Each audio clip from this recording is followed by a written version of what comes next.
Time for part two of my primetime exclusive interview with White House Press Secretary Sean Spicer. The topic, GOP's health care plan. Take a look. Hi, Sean. Thanks for being with us.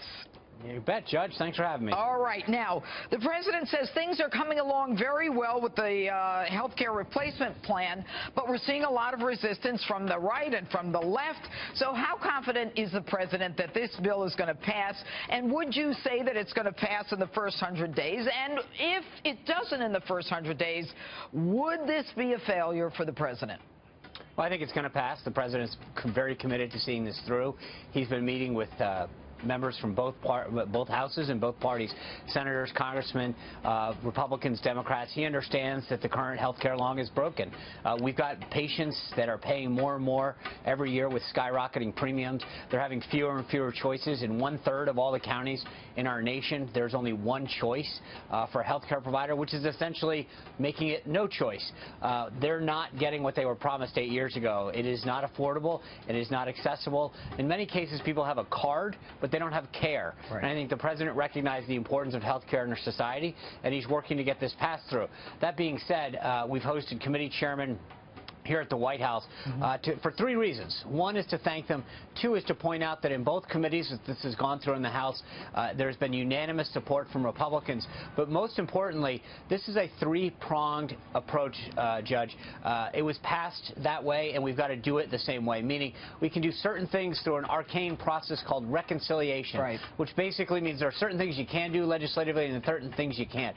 We've started the bill in that process, and then there are other things that can be done administratively, and then other things that have to be done in the 3rd prong, which is additional legislative stuff, meaning that we can buy health care across state lines, expand the pool of health savings accounts, allowing small businesses to pool their resources together. Right. But we have to look at this effort as a comprehensive effort, not just the current bill that's going through. Would it be considered a win if you just repealed the thing and started all over?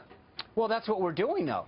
This is the most comprehensive repeal effort that we've seen. You've got to do it in a way that doesn't jeopardize people's health care. You're repairing it at the same time that you're repealing it. Well, we're repealing it, but we're also making sure that we start to put in place the phase 1 aspects of this and ensure that American people get the health care coverage that they need. Now, remember, Jeanine, this is really important. For most Americans, they get their coverage through their employer. Right. The only thing that's going to happen through this entire plan is probably their premiums are going to go down over time as we instill more competition and choice. Wouldn't that be nice? Right, it would, because the problem with Obamacare fundamentally is that it sought to fix the problem with people not having health care that were outside employer-based health care, Medicaid, TRICARE, and Medicaid. What happened was it affected the entire system. 1/5 of our economy was affected because the way that the Obama administration approached this wasn't to target the people who didn't have health care, but was basically to ruin the entire system for everybody, and nobody benefited out of that. Now, what we need to do is make sure we were focusing